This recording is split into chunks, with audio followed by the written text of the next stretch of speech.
Ta grâce, seule ta grâce. Nous voulons instaurer un état de droit. Et dans un état de droit, il y a une justice indépendante. Ce n'est pas à l'individu Félix Tshisekedi de commencer à faire justice.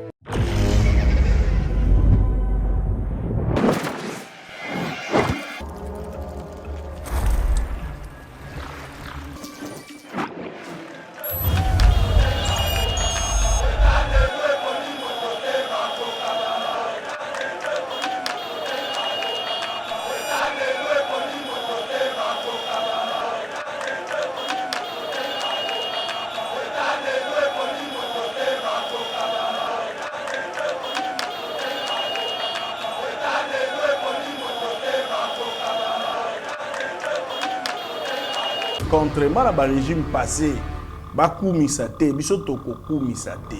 Place loko ezo tambola te, toko lobezo tambola te. Nde rôle na biso ezali to mema sikoyo ba solution. Nde travail eza kosala dans ce sens là. Mon ezate que toza komilela te, toza ko expliquer. Tango bandi kotanga batata na biso ya molimo, faut topesa bango respect. Mais nous avons une inquiétude en tant que bana na bango à molimo. Inquiétude na biso yango président de la République a traduit.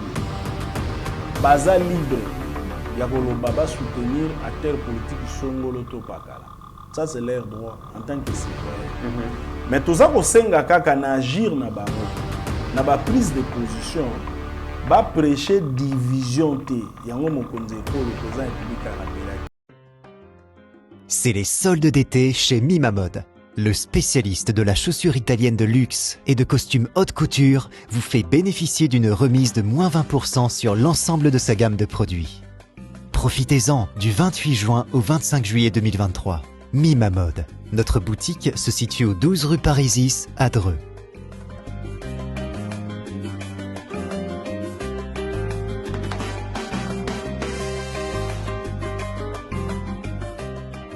Venez découvrir notre nouvelle collection de chaussures de luxe faite par des artisans italiens, tels que nos Richelieu, en cuir pleine fleur, ou nos mocassins tricolores, ainsi que nos nouveaux costumes de cérémonie haute couture. La qualité et la diversité de ces collections vous donneront l'embarras du choix, et vous bénéficierez de nos conseils avisés grâce à notre expertise de plus de 15 ans.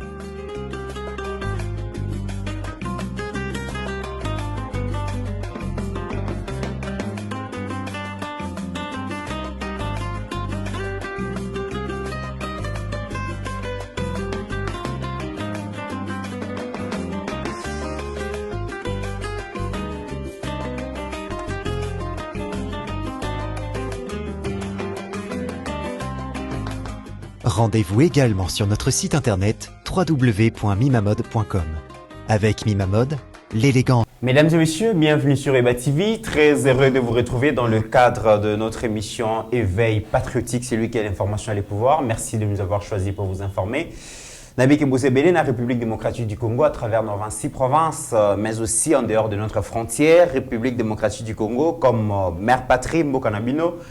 Ils ont intéressé Bino et surtout qu'à 5 mois, il y a une élection générale. Tout Congolais, plus Sozali, a besoin d'informations, surtout sur les acteurs politiques. Aïeba, Nani Azali, Nani Asalani, Toi Kosalani, parce que l'élection est le moment où ils ont payé Sabongo souverain primaire, ils ont mis le pouvoir, ils ont choisir les dirigeants qui vont gouverner les 5 prochaines années. Et les informations autour à disposition chaque jour et que permettre binomboye bakosala choix judiciaire en vie et à venir. Il y a binomoko, il y a banana bino, mais aussi il y a mbokana bino lelo toko betali solo pouvoir vous allez gérer bisolelo, ils allaient pouvoir outaki dans opposition. Le président Félix à travers son parti plus de 37 ans de lutte, donc ils allaient parti au UDPS, c'est incarné qui beaucoup d'espoir, car c'est 5 ans d'exercice à pouvoir. UDPS a s'aligné entre désespoir, déception, satisfaction. Peuple congolais, Azananga Bounini, s'il arrivait que Mokonzi Mboka défendre bilan Namikole Koya, qu'est-ce qu'il a fait pour les Congolais? Qu'est-ce qu'il a fait de ce pouvoir Oyo souverain primaire à Pesakien en 2014? Mais aussi, nous allons essayer d'analyser les rapports entre l'Église catholique et les pouvoirs en place. Ça tire à balles réelles entre certains évêques et le président de la République qui n'a pas hésité dans le Congo profond de répondre à certains évêques. Insécurité grandissante à Kinshasa, j'allais dire, les kamba kidnapping oyo, tokobeta lisolo nango. Est-ce que la République démocratique du Congo est balkanisée, bateka yango ou président Félix Azobunda toujours pour que a trouvé solution diplomatie au mokonzi ya mboka azali ko sala et permettre que Congo bima na isolement ezalaki nango et permettre à ce que Congo comme un fréquentable investisseur baya tondenge nini tous ali diplomatie moko faible. Mesdames et messieurs, autant de questions opposition balobi pays ezali très mal géré, mokonzi ya mboka zo instauré dictature sous Joseph Kabila, mboka ezalaki boete lelo et leki kutu pasi, et certains les opposants regrettent que la dictature est instaurée par le président Félix. Ils n'ont pas si mis la question, ils ont tellement ébellé le coup. Au cadre, il y a eu de peste. Mesdames et messieurs, nous espérons qu'il va vous répondre à la question sur Oyobolingaka. Poser bango lelo pour nous répondre à la question sur auto proposé to yambi monsieur Guibao Oazali bongo au cadre il y a eu de peste, il y a eu une responsabilité, il y a une réponse sur la question nabiso et koko mele. Monsieur Guibao, bonjour et bienvenue. Merci, bonjour Ndeko. Et sengo makasi yako ya maoli susu. Ngape sengo makasi Eba TV azan éveil patriotique ezali je m'excuse contribution moko munene pour la prise de conscience à notre peuple. Pour ça, coup de chapeau. Merci beaucoup. Comment est-ce que UDPS ils vivre les derniers instants, il y a premier mandat, il y a président Félix? UDPS a partagé la même condition de vie que la population. Oui. Tous accessible, tous en contact permanent avec le peuple, contrairement à pouvoir rebeller les cas. Où il y avait un mur entre les dirigeants et la population. Donc, toujours vivre en haut dans ce sens-là, tout en préparant sereinement et calmement les élections, même si tu es que du côté de l'opposition, Bazan a prêté pour aller aux élections. Bazos et la dialogue, ils se battent pour tenir un dialogue. Il faut opinion et bango déjà, mais ils sont pour les élections. Na déclaration, na discours, il y a président de la République à la nation pour à l'occasion il y a 63e accession à la République démocratique du Congo, la souveraineté nationale et internationale. Le chef de l'État a rassuré l'opinion tant nationale qu'internationale qu'il y aura élection, donc de respecter délai, mais qu'il y aura élection, donc le président ouvre aussi la voie. Il y a Tuna, Congolais, qu'est-ce qu'il a fait de ces 5 ans au Bapesa qui est? Parce que avoir un mandat de 5 ans, ils ont mal à Mokonzamboka, à Salinangonini, l'air est au bilan. Est-ce que l'UDPS est capable et prêt pour défendre le bilan il y a 5 dernières années? Est-ce que l'UDPS a un élément ou à convaincre encore le peuple congolais pour que le chef de l'État ait un deuxième mandat au Bozali Kolukele? Non, ndeko beleme zebele. Belé, il faut que la gestion n'a pas spé dans l'Union. Place to outil avec le régime à 18 ans. Oyo batwa lingaba kokisango na 4 ans et demi au Tozali. Ils ont déjà exploit batwa comparer 18 ans à 4 ans. Au moins place fossé Zali. Donc changement Zali dans plusieurs domaines, mais il y a baspe op to salité nenge to lingaki bisomoko. To salité n'engé peuple azo souhaité wanezo ya malembe contenu ya babilo ko tokuta na ngona 5 ans na biso. Il y a premièrement to la na coalition FCC cash où s'imposa qui na biso par rapport à ba résultat élection législative. To za qui na choité fallait ko épargner peuple d'une guerre civile na République démocratique du Congo. Nde to sala alliance na FCC alliance oyo et permettait qui payer à l'épargne na guerre. Tu évolues, mais malheureusement, l'alliance est là qui plus. Il y a coalition, mais il y a gestion, mais il y a vision. Tout ça qui a la même vision. Tant que l'équipe, les 2 années là, il y a alliance. Dès que tu maintenant la phase, il y a la Covid. Tu continues la guerre, oyo, imposé. En fait, tu constater qui rythme en fait, tu sais que des qui comme président de la République, et ça rythme est Congo est décollé. Il fallait carrément relancer la guerre à l'Est. Relancer, c'est là où nous sommes. On va relancer, c'est là où nous sommes. Et mandat Mokonzi Mboka qui est placé sous le slogan « Les peuples d'abord », ça veut dire que placer l'homme congolais au centre des intérêts, au centre des préoccupations, au centre de toute action gouvernementale. Il y a Mokonzi Mboka et UDPS, nos positions, qui n'a pas meilleur style, meilleure façon.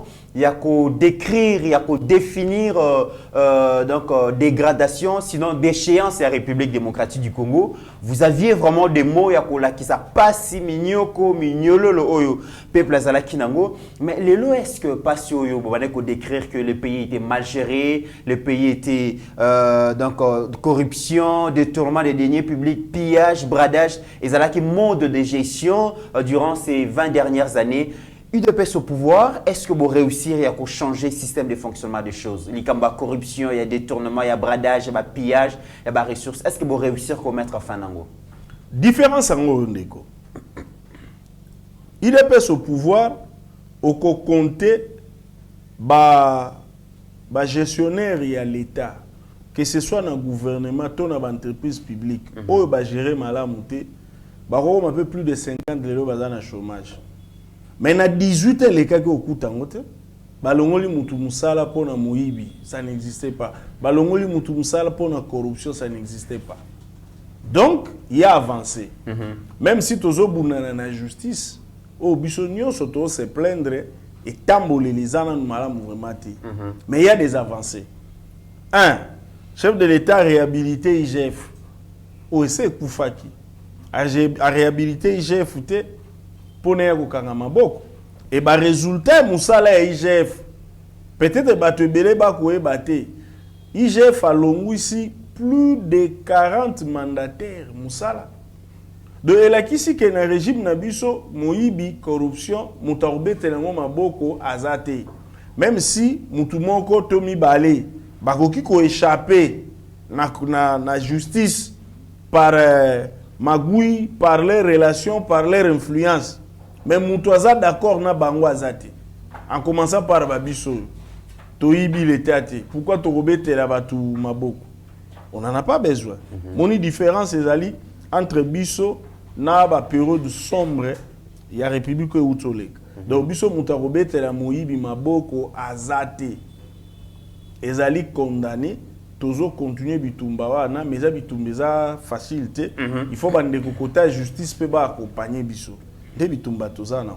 Bato ande quoi, il y a côté justice va accompagner. UDPS c'est aussi l'état de droit parce que tout le monde savait que une fois Bozana pouvoir, donc l'état de droit c'est aussi les respects. Il y a bien il y a l'état, c'est les respects. Il y a mbongo il y a l'état, c'est les respects. Il y a mibeko. Mais tant où déjà aux allez quoi accuser faiblesse dans le secteur il y a justice total et la nani parce que binonde Bozana pouvoir. Binonde Boza censé mener la réforme. Le peuple congolais attendait beaucoup de la réforme parce que la justice c'est le pouvoir qui arrête le pouvoir. Justice c'est un bon fondement, il y a état des droits. Mais tant où déjà au cadre, il y a eu des pestes locaux là, ozo c'est plaindre, ozo mille là que justice c'est sous-naté alors que Boza a pouvoir. Tout s'est confié nana ni poto la justice lobby était les malocaux la IGF était les maquis était les. Tant que tozo lo bango za pour peuple comprendre place. Difficultés zouta. Tolandi procès à ba kidnapping ezolek. Boki ndenge ba fundi mwana mwasi moko azaki wana bakangai alobe apesa ki mosolo et pas magistrat moko libéraki. Et ça biloko biso to robeta maboko te. Contrairement à ba régime passé ba kumisa te biso to kokumisa te. Place loko ezotambola te to kolobe ezotambola te. Nde rôle na biso ezali to mema sikoyo ba solution. Des travaux ça au dans ce sens là. Mon exact que tout ça commis là, tout ça pour expliquer pour ba tout faut bayeba tant biso toujours pouvoir to kuti to hériter situation nyo se wande ko le cas depuis plus de 20 ans. Maintenant notre rôle les ande ko bongisa au fur et à mesure. Il y a un to vivaki les 30 dernières années que justice ndenge bomoni ezalaka entre le maire président de la République. Yemta kangaka batu, yemta libéraka batu. Il faut batu ba maintenant un état de droit. Il y a un principe où il y a la séparation du pouvoir. Donc justice ça musala ne biso na musala na biso tozako bunda justice ezala indépendante dans pouvoir politique. nde eloko faut babetela biso maboko. Parce que le lot, c'est comme si il y a régime et complice dans certaines personnes bazo détourner bongo à l'État. Il est vrai que Congolais lobby bandaki malamu, monaki directeur à cabinet mokonzi mboka traduit la justice, belé mais au soir finalement c'est tout le monde qui est dehors. Le dernier cas il a été Nilongondo, ancien ministre il y a santé abimi naye bango so babimi à quoi bon IGF face à la musala balaki c'est que muto ayibi bongo l'état a détourné semblant à kiabeti tourna makala et puis il est dehors apparemment l'état des droits yango eza oyo peuple bande kozela lobité te yango na lobby koko so ezali netambolo na biso par rapport à justice biso nyonso toko se plaindre ndenge makambo ekotambola te mais sikoyo il faut baimboka bayeba ezalité par le fait ya régime na biso pour soki ezalaki bongo il epesa kolibere bato to yaye baza na bakasho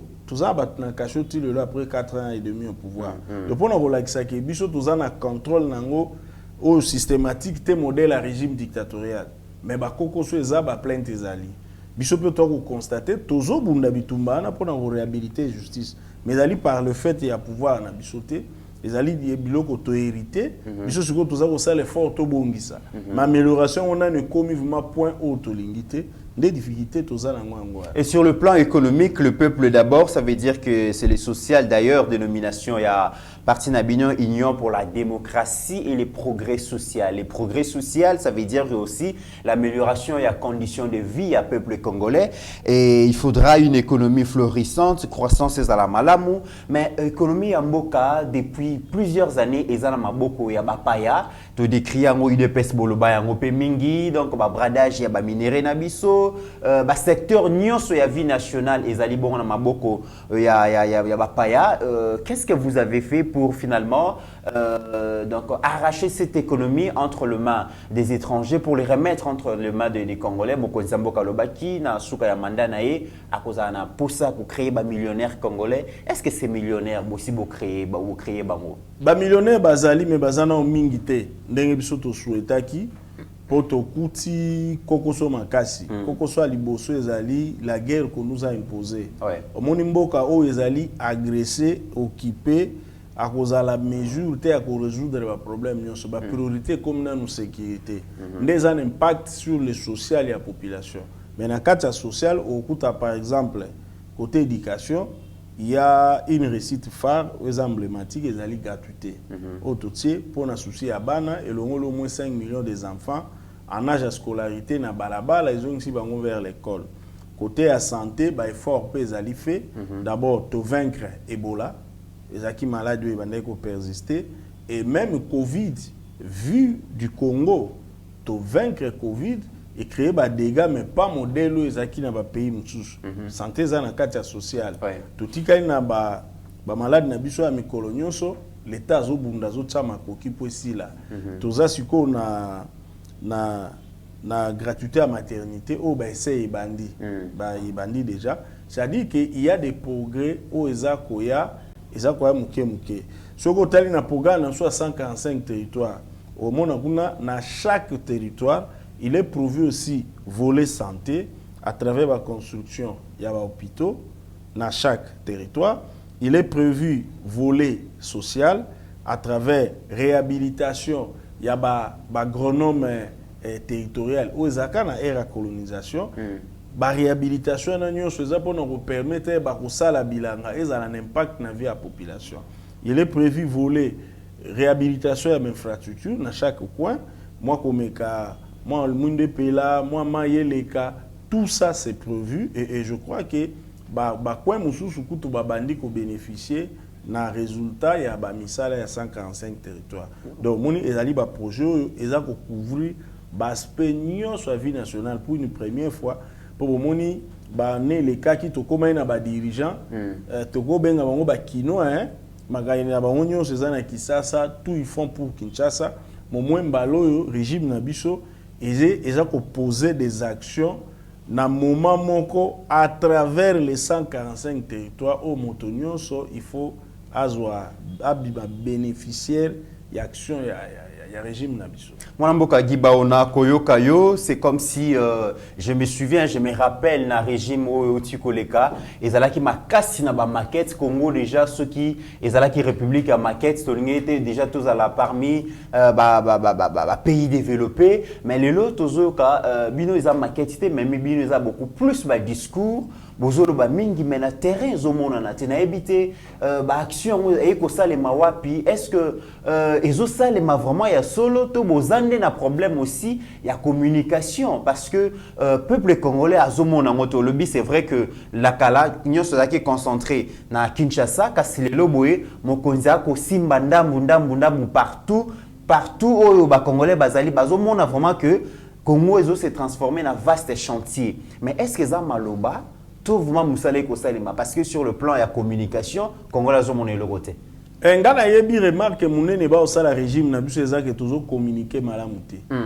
Moussala to sali eleki kutu 18 ans na 3 ans déjà na 3 ans to lekaki 18 ans mais communication na biso ba collaborateur à chef de l'état est faible. Pour soko bjuka caméra na yo obimi obandi ko tambola yo moko Kinshasa eza déjà preuve. Babisiko progrès à Kosalem en termes de réhabilitation ya balabala qui ça ces ali témoins mais il y a des nzela de comité et ça la 20 ans batu bali karaté et ça ce qui na s'attendait qui na question na nga oyana ba image na nga na téléphone na nga de to ko sola bo o tchango bana mboka batala bo na bi que oza journaliste monene soko kiti na terrain de comité to ko sala débat wana kitoko potoza na discours te et vous avez malamu prochainement on a koya to yena ba image de gomitera au place songolo to commenter au place songolo to commenter parce que c'est fait à travers tout le Congo de loka kitoko tant on a bisio question na liboso tourner lobby de to vivre ba dernier moment fin premier mandat na bisio to za na peuple tozo tambula tozo mona ba conditions de vie tozo kapo au peuple lo ba par rapport il y a des progrès, il y a beaucoup de progrès. Mais parlons de l'infrastructure routière de Ngoti Koloba. Et ça, banzela mususu banda mokonzi mboka azui kiti bokonzi basale ont déjà 2, 3, 4 fois. Qu'est-ce qui ne va pas? Qualité banzela on ça laisse à désirer. Ba osala nzela oyo après 6 mois et baby, après 7 mois et baby, alors que tu yebi que sous d'autres cieux nzela wana ko sala 5 ans, 10 ans. Mais est-ce que ça va cop moro boye mbongo ebimi to salika bongo et baby mbongo mususu ebimi ou est-ce que ko sala biloko wana ko est-ce que bozo sala yango na ba norme internationale est-ce que bozo sala contrôle les alliés to ezara eloko moko bon to sala kaka bongo ba mona ke musala salami ba inaugurer après 6 mois et baby nango ndeko mitero tuni mutuna kitoko ndozo mona tina ya IGF bao nyonso ba kosala misala ya l'État bazui mosolo ya l'État pour basala la qualité musala mabe bazo la dénoncer vite soit na rapport à IGF soit na dénonciation à population à travers bino ba panzisango donc eza kosala ma ba eko eza koya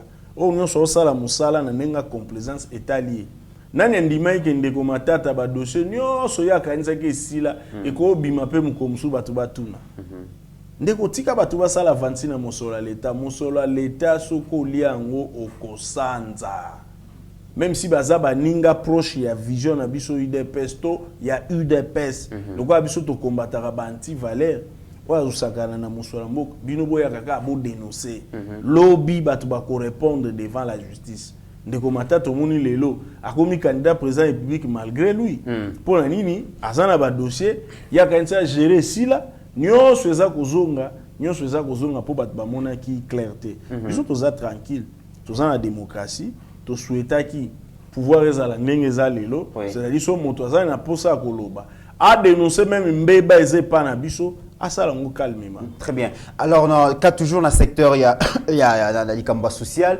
peuple congolais peut sengeli alia, peuple congolais sengeli à vivre dans de bonnes conditions, mais l'ikambouya ya libomu tout ce que les Congolais consomment aujourd'hui ezoouta libanda mona mboka gibao. Je suis conscient même que tant ngolongwa ki pa na yo olamuki déjeuner nyonso zaki na on a mis ça la plupart ya ba matière ezali bongo importé. Qu'est-ce que le parti UDPS, Union pour la démocratie, le progrès social et ça, pour que finalement, ma belé à Congo, comme à Coli, ça va Congolais. D'après les statistiques, tu dépenses à 1,5 milliard chaque année pour importer biloko ya Kolia.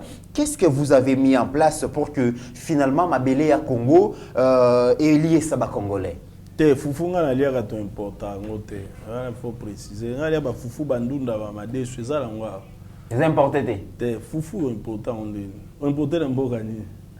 Bon, on est important c'est comme en fait les alliés système yo to coûter ça maki bambule belé et là qui que le peuple azala qui na centre de préoccupation te.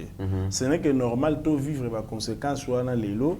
Na ba guerre ya russo ukrainienne yé na ba guerre ba imposer biso na ba agresseur ndeza comme conséquence l'état moyen accordé sous priorité na vision chef de l'état sur la revanche il y a sol sur le sous-sol projet vision ya mokonzi ezala ki wana na programme na ye il faut sol et la revanche sur le sous-sol mais ça li que topé ça mon explication facile et le kola yo moboti ozana ndaku na ona bana mbongo prévoir olobi bon tozana mois de juillet na mois de septembre na août par exemple toujours mema bana na ki mema ta vacances bagendo ta la Goma to Bukavu to Lubumbashi mais avant to koma na date wana maladi moko yé na libota mbongo tolinga ko affecté pour na tourisme pour na détente à libota to sala ngoli soute eza mbongo kokende mena na hôpital pour na ndeko azobela ndenge moko lelo l'état bana ba priorité na e tozana besoin Congo ezala likolo armée na biso e mata mais moyen to affecté sous mbongo wana na o ezaki na social te pour pesa biso résultat des difficultés toujours yango wana les difficultés mais na vision à chef de l'état en tout cas c'était la revanche du sol sur le sous-sol. Mais malgré cela, nous avons surtout la communication au gouvernement. Il y a des mesures aux Islamiques à court terme, à moyen terme et à long terme pour nous mettre la situation. Et que ça a un impact peut-être dans les zones, mais il faut vraiment fait. Et puis, indépendamment de ça, au moins même au niveau de Bakanyamaka, c'est qui déjà dans compte à vision. Tout le projet, Musée Kabila a initié à Ango. Maintenant, bateau ba mibenga wa descendant Musée Kabila ba linga ki attaque ça de l'autre côté. Les acquis réhabilité toujours na souci côté social à peuple les malamu peuple à CP là. Coup de chapeau na président de la République mais aussi na président na général Richard je pense au Azali dans général Azali responsable il y a service national Moussala Kitoko ils a pas seulement relancé, mais innové, service national, et donc Salamoko et Amalamo.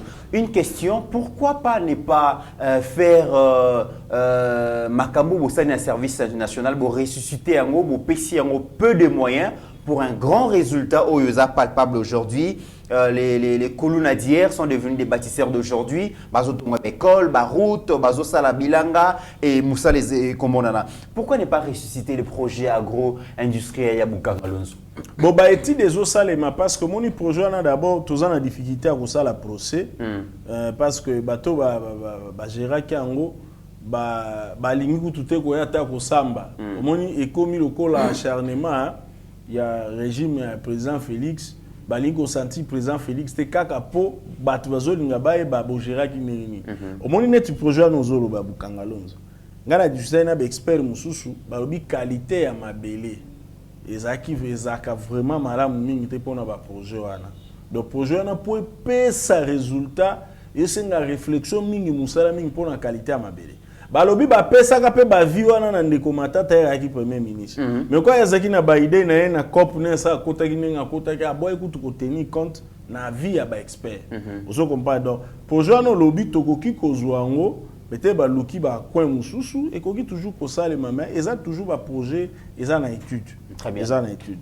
Alors l'UDPS c'est aussi l'histoire politique de ces pays, c'est aussi la lutte pour la démocratie. Nous avons vu ces partis politiques lutter pendant 37 ans pour l'avènement, mais aussi la consolidation de la démocratie. Mais aujourd'hui, au bas opposition, notamment Matata Pogno, Katumbi, Fayulu et tant d'autres opposants pensent que la démocratie est mise en mal aujourd'hui par le parti au pouvoir.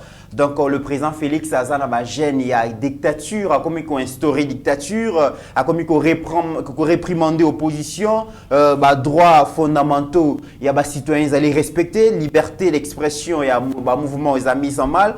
Bref, le pays est au vivre histoire sombre nango par rapport à la démocratie parce que le président Félix a commis comme un dictateur.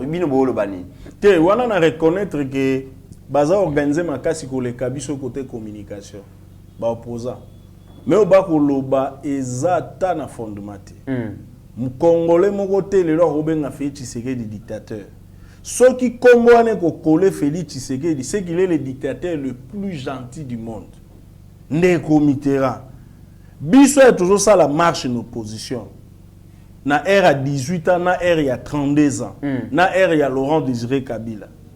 Ils sont aussi ici marche, togendaka morgue. Pour na bateau bazu chance à la liberté. Pour ça, boké morgue, boké vérifier baninga boaki na bango, boké bopito, boké vérifier ba bazoki, boké na bakacho, boké vérifier ba bakanga. Mais rare fois marche leki na régime à Félix Bozo benga dictateur, bato va na coin ba omela na bango. Omona ba image wana te.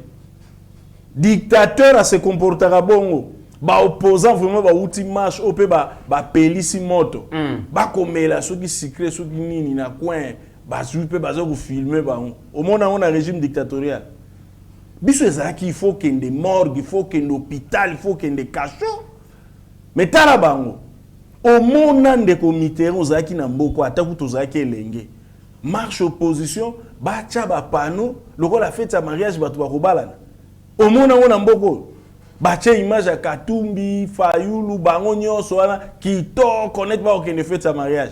Marche. Au biso to pesa ba tract. Ah ndeko bo respecter Félix ko.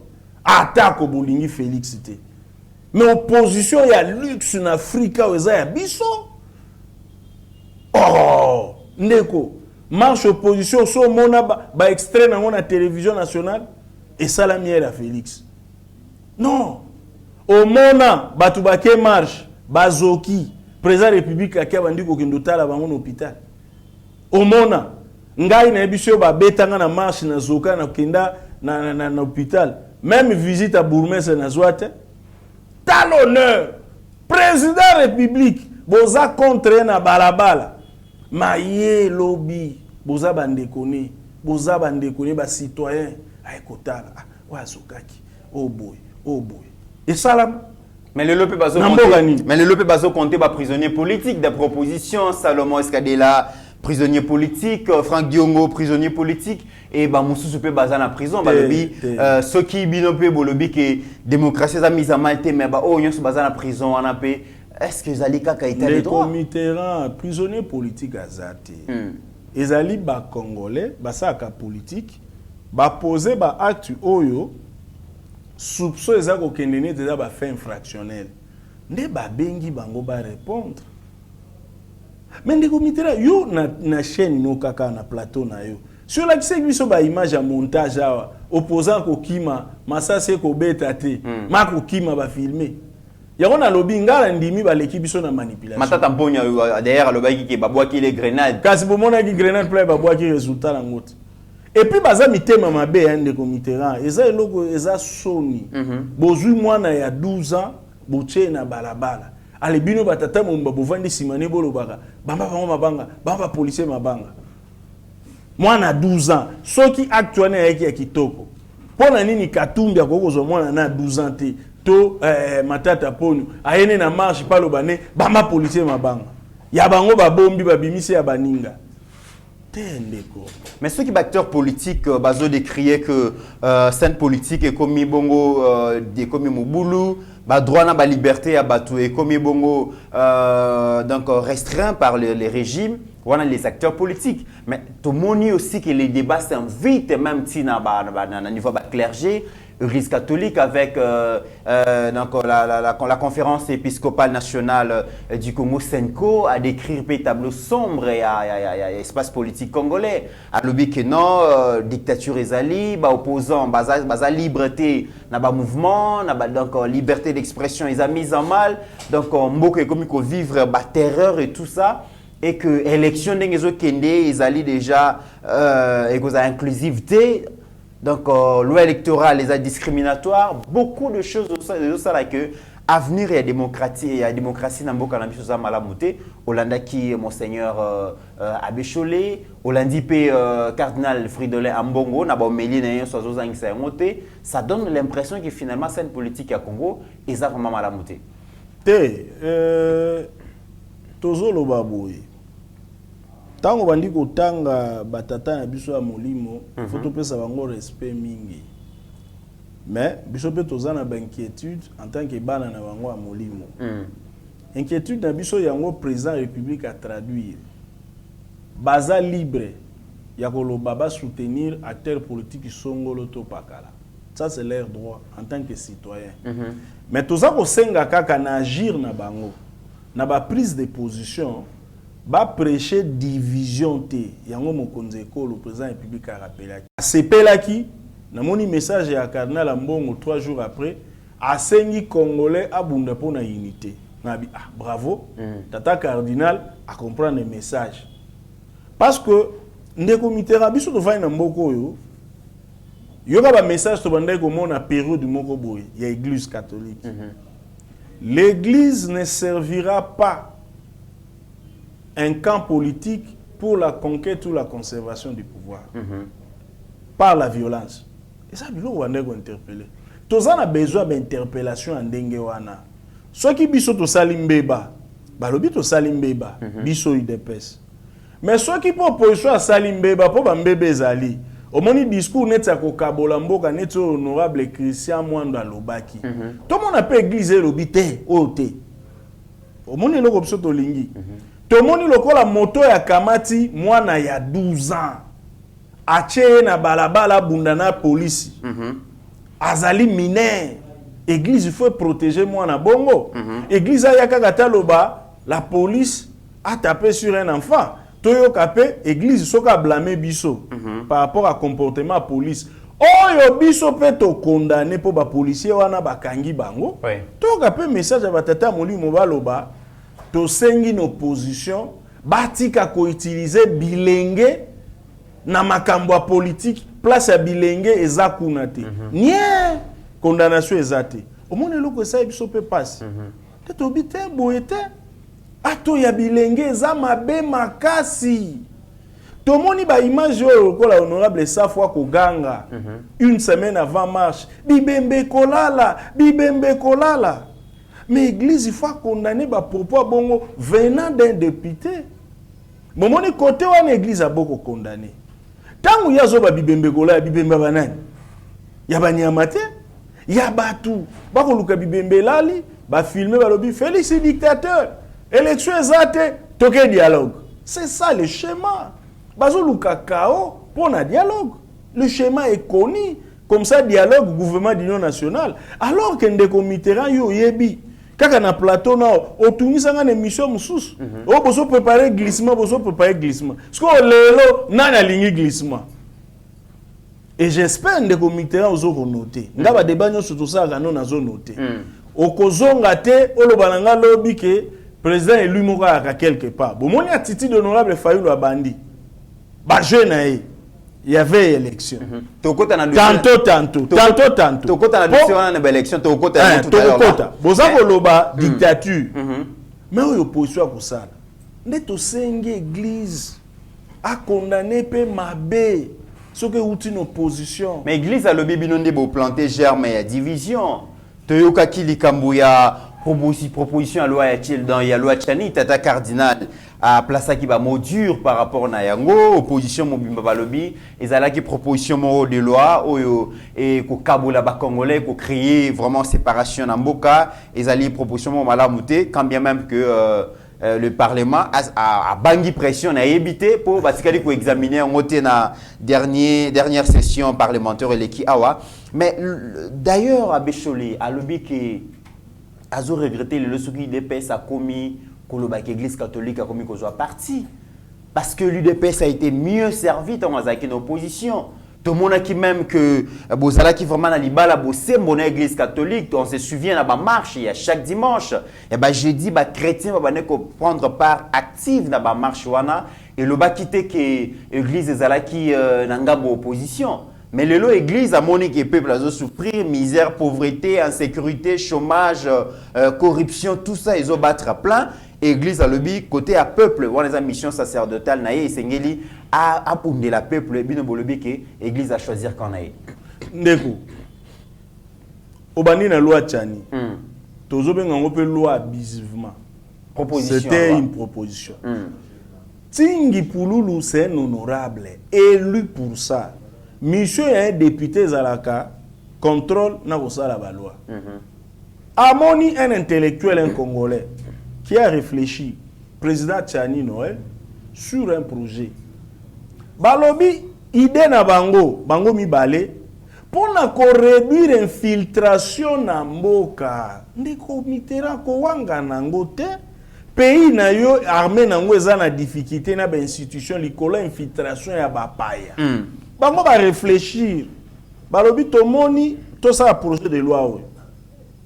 Sikoyo, soki batata molimo bazaki na penchante tolinga ko yoka ba invité ata honorable Pouloulou na président Tchani boya na noir bino boko mona teke loko bo salo ko kabola bato ba sololi tomoni angote tomoni kaka Moïse Katumbi aki akutani na papa molimo moko 3-4 jours après bou communiquer bimi ndeko to tunate. On se comprend de place, passe na biso ezozala. Et puis débat wana depuis bandi. Ngana nuna yo kite Moïse Katumbi. Alors par exemple na débat wana lobi projet wana ya malamu te. Mais tala makanisi nanga Katumbi poto réduire infiltration. Aboyi débat wana. Otali ba communiquer na bango. Place ba ko condamner Kagame. Baboyi. Oh, ndeko. Ndeboza ko pesa Tingi Pouloulou na président Tiani raison. Mboke les infiltré. Bango ba réfléchir bango mi ba les mérites na bango angwana. Même si ba convaincre ba tonyo sauter. Mais to koto mo na débat to ba bon projet wana to linga ngote. Mais le problème qui est posé à fond, il y a infiltration à l'institution. Tala biso opposition, makanisi na biso to pesi yango. Ezate et la kisini. On se comprend. Et puis, ça m'a camboua Sony. Tozo bundela mena carte d'identité banda balobi après 39 ans. Tala niveau to outi de tozo identité. Après 39 ans. Et bénéficier qui nanani na bapaya. Alors, tout une classe politique au te bazar wa musala na bango ko défendre l'intérêt ya bapaya. Nde yango place au moni to sali ko benda na ba papa molimo.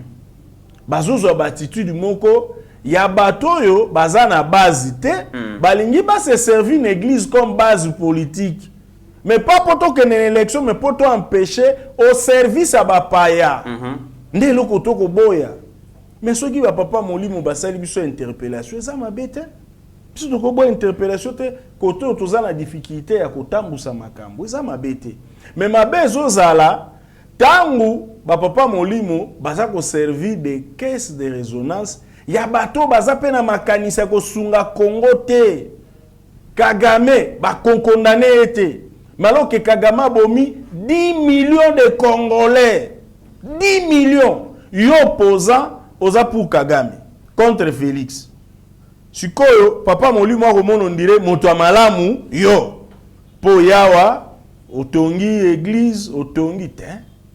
Mais Abécho la lobby que tant que vous avez une opposition, vous avez un discours moussoussou, vous avez un pouvoir, discours moussoussou entre autres qui création à la milice. On a démontré. On a qui va béret rouge, de décrire qui va comportement na bango sur terrain na Tangwana, Kassilelo va béret rouge, baza copier na ba force du progrès, ba lobby force du progrès comme une milice au UDPS, azo se servir dans on mater bateau nyonso ba hôtel mais la bokonzinae.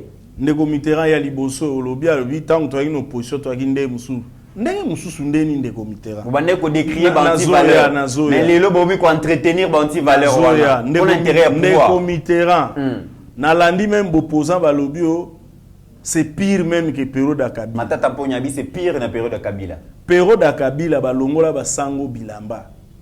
Basango, papa na biso molimo, balongoli bango bilamba na miso abato. Ba filmer, ba bois qui en réseaux sociaux. Au moni place régime na biso esale lo kabon. Au moni yango. Période à Kabila, ba kota na permanence à IDPS. Ba tunakati moto. Siko. Po ba bengi bango bato à IDPS. Bo moni biso to tumbi nani. Période à Kabila, armée koti na paroisse. Pa. Thérèse Kapanga le bembe. Pa, Rossi e bembe. Pa, bibembe balokoti. To sali yango nani. Bokoko lobata te, fe Tshisekedi da ko sala malamu. Mazape na mwa ba erreur. Wana bokoko lobate, il faut que Félix Tshisekedi a la crucifier. De to komi tuna. Armement ezali en moto ya longoli basango bilamba akomi moto malamu par rapport à Félix Tshisekedi. Leko biso to ebite to kende wapi. Toko kende wapi. Bino bomona basango te bazana bilamba te na mboko. Bobosani na bino. Pona ka mutu moko za makasi na communication, ba chaîne ba paya ebele. Bobosani. D'après bino comportement ya Senko bozo justifier on est. Est-ce qu'ils allaient vraiment lutte pour l'intérêt du peuple? Est-ce qu'ils allaient manipulation par l'opposition? Est-ce qu'ils allaient maintenant nebo mesana koloba? Ils allaient derrière Senko l'Église catholique? Te baza papa molimo. Te baza papa molimo mais nazana moi ba réserve pour na loba. Mais aux acteurs politiques, au cadre UDPS. Que pense l'UDPS par rapport au comportement Senko ou l'Église catholique? Nazako peso kaka ba fait. Et ba fait on a koloba peuple a yebi et ba papa molimo ba yebi que mwana na biso azoloba akokosate akoloba bosolo nana ebité balongola basango bilamba na mboka ba filmer ba bois qui on a réseaux sociaux parce que bato balongola ki basango bilamba lelo ba l'équipe biso na malamu biso to komi pire mais ce que l'église dit que peuple azonio komanza les ali pauvreté les ali chômage les ali souveraineté ya mboka na biso ezali bongo sous-traité na organisation sous-régionale et tout ça. Est-ce que ezali mabe mwana mboka? Olandinga malamu te. Yo po kotika na propagande wana moto. Moto wana waza makasi na communication. Qualité na ele kwa za na musolo mingi ya kopesa par-ci par-là. Mais bino boza pouvoir ko le kabino na musolo te. Te biso pouvoir musolo za à l'état. Ah ndeko biso to gérer fatele bien. Eba msuba gera. Ata policier apambaza pembeni te. Azu mosolo abimi. Oui, olobi mbongo ya l'état mais tozomona pe bandako eko somba ma parci na lobi yote. Bandako eko somba ma parci par là ba mituka ya talo wana eko somba ba makambo pe ko sale malibanda. Toza toujours na mbongo ya l'état. Toza pour faut ko dénoncer batwana. Faut ko dénoncer bango. Différence absolue de pesa ngwana. Mutu aza na salaire amukia koma na banda ku 10 faut batu bakamo to betere maboko te biso de différence ngwana andeko omoni eza biloko zo sala vraiment passi par rapport ba papa molimo na bandeli bakoki ko interpeller biso to boyango te mais to lingi seulement tant ba ko sala ngo to mona ba o sala ngo avec amour ya souci ya batu ba bongisa pa ba ko interpeller bato bango ba yini pona moto moko ya misolo ebele ayena musolo na kosaisa bato alors que moto wana tozo zele na ba vrai débat Kagame bomi congolais 10 millions de morts yo lobini aboyi koloba oki même temps bakende réunion opposition aboyi kota même na communiquer na bango Katumbi te kunate sko Kagame bomi congolais yo ali camarade nae ndeko nae sko ko diriger ndenge nini place bandeko no bakufi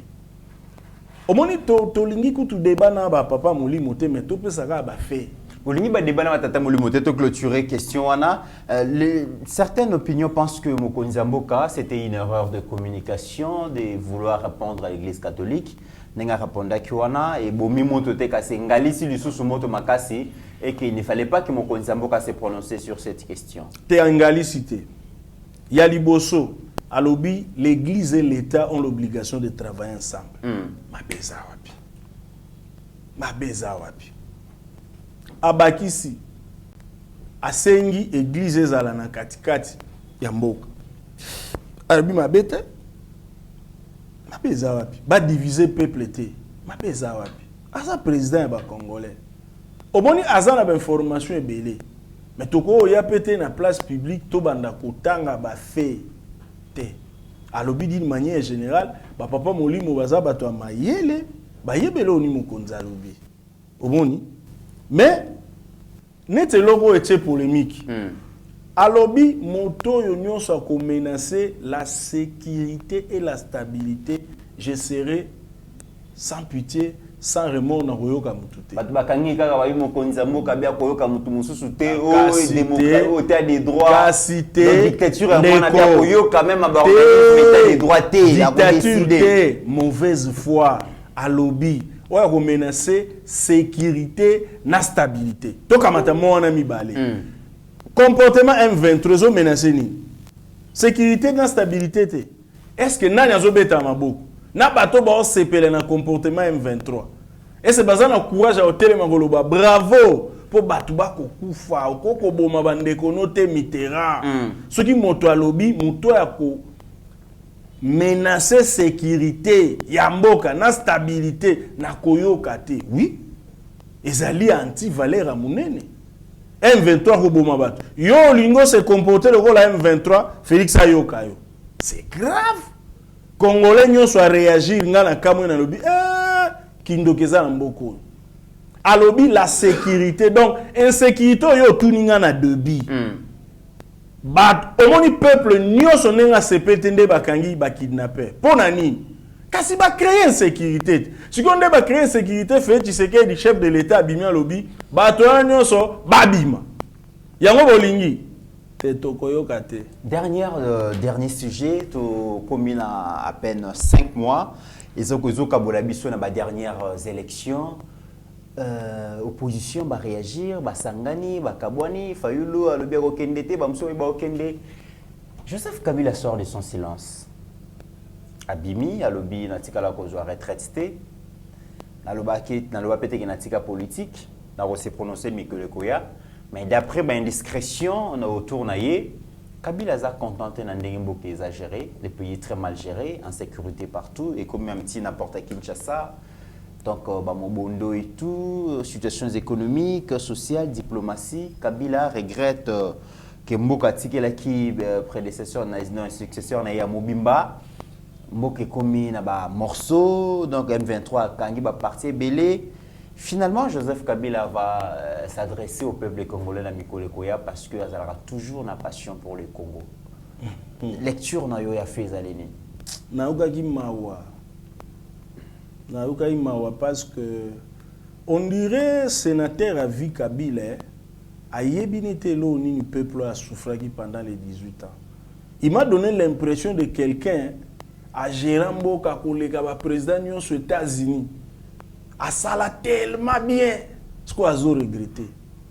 Il était Nanenga Bomoto, sénateur Kabila Koko sa eloka salionate. Fala vanda nan. Atala nan. Attirer ba leçon. Mboko yo géré ezaki parmi les 10 pays les plus pauvres du monde. Ndemboka yo zo ko pesa pour jugement. Mboko yo fonctionnaire de l'État na 18 ans na yo. Asa kaboli soso na fin de l'année. Des familles. Soso manko. Oyo kisonite. Mboko yo batu bakufi en masse. Presque en direct. Période de processus électoral. Okoyo kasonite. Oyebi loi sur ancien président. Et sengi un droit de réserve na Joseph Kabila en tant qu'ancien président. Loi wana na ba droit na ba devoir. Na kata ba devoir na ye droit ya réserve. Ye fala sala lango. Akuko sala biloko asalite. Après avoir mis les institutions du Congo à genoux devant Kagame, 18 ans durant yoza kondima kaka brassage mixage barwandais bachangeaka kombo ya bato ya brassage mixage.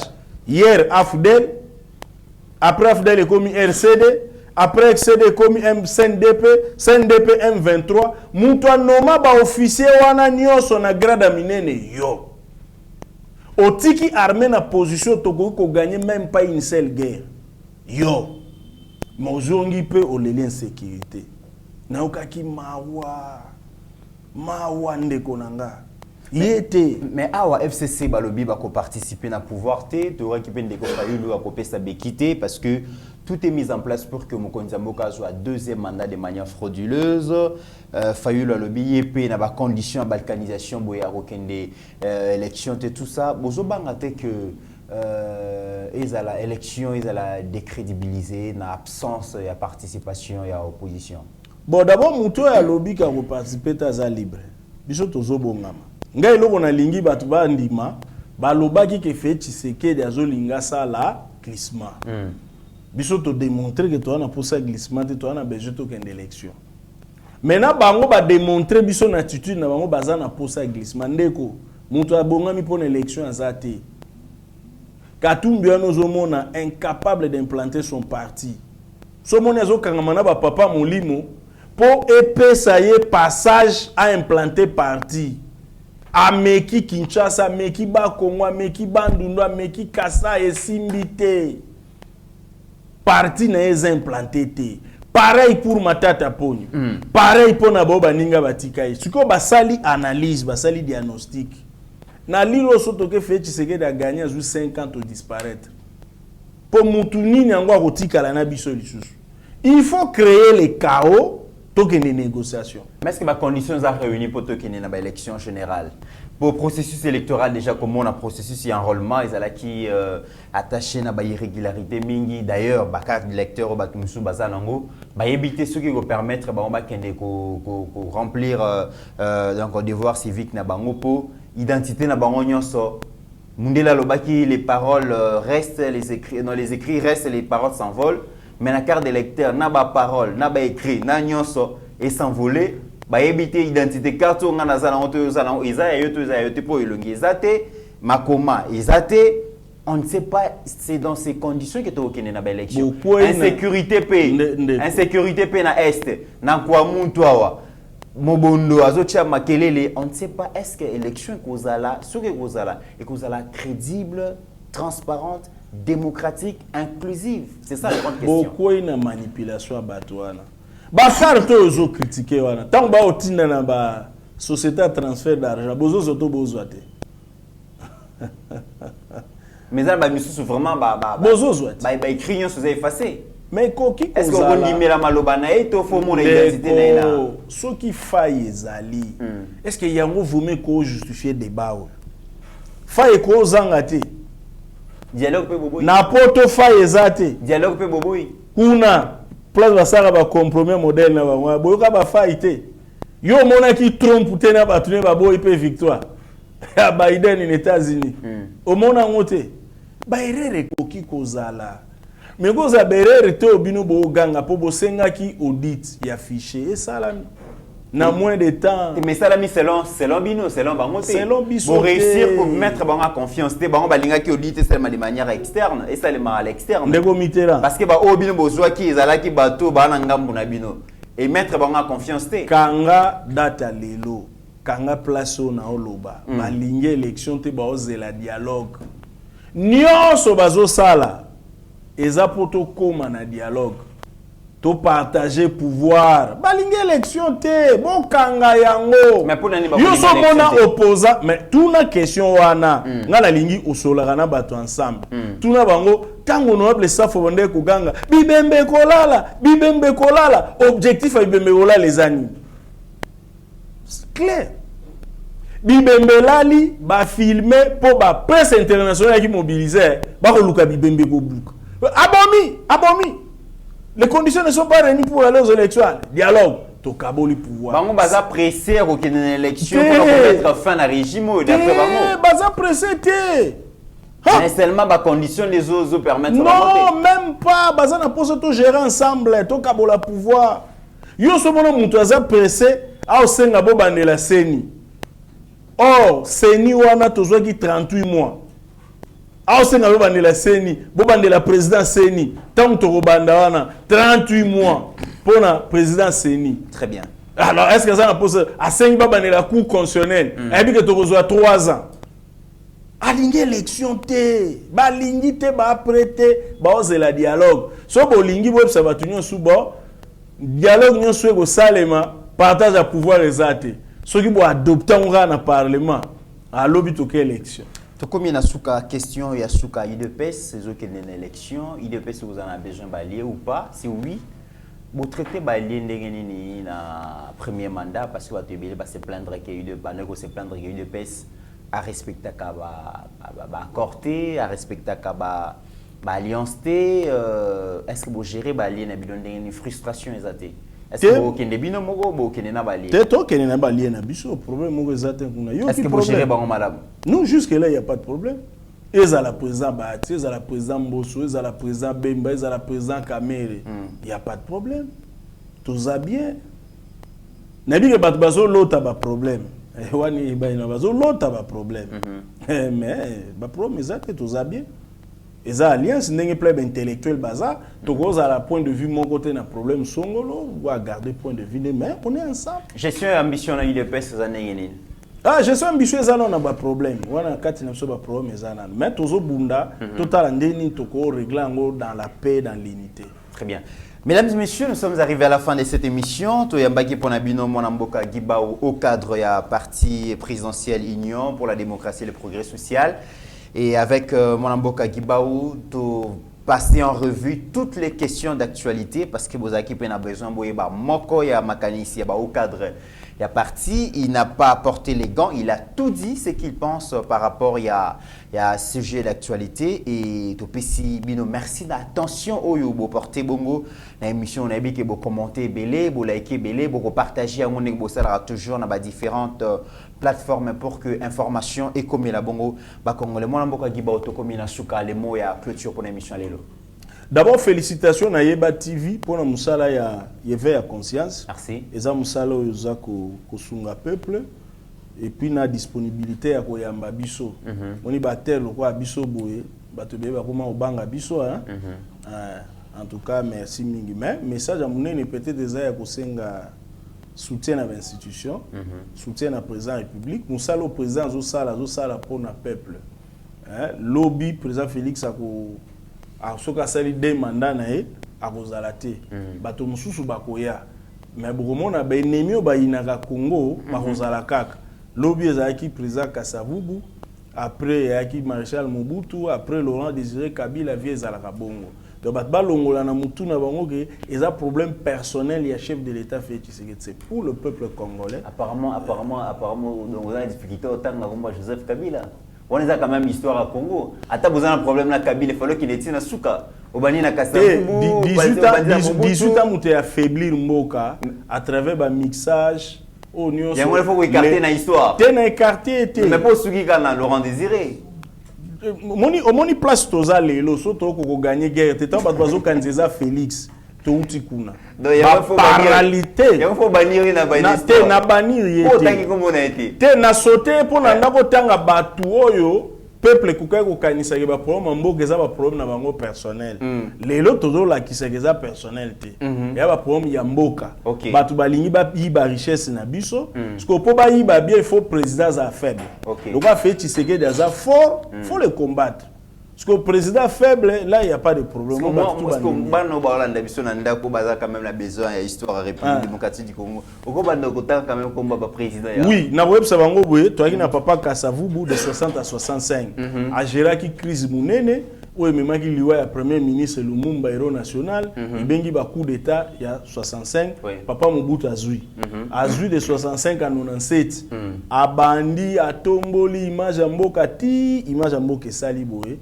Type dictature accueilli Laurent Désiré Kabila musée ayena ba Rwandais na ba Ougandais na ba Burundais yazaki na armée te azu pouvoir le 17 mai tango azu ba Rwandais bakanzaka zaki faible bandeko luka président faible Mouzé aboyi dictat na bango na kanda wana babimisi rébellion babenga ngo RCD rébellion na ebemi liwa baboma Mouzé tant babomi Mouzé Joseph Kabila azui tangu ya azui ale o nyonso Mouzé aboyaki ya ndimi a modifier code minier andimi mixage andimi ti 18 ans peuple a lembi akei fait Tshisekedi azui tant fait Tshisekedi azui armée ya kolala police ya kolala renseignement ya kolala pona nini bapaya batonda kuna pendant les 18 ans biloko Mouzé Kabila aboyaki très bien le fait Tshisekedi ando tambola très bien na sepeli parce que pour na kotanga kombo ya Joseph Kabila il fallait ko sangisa ba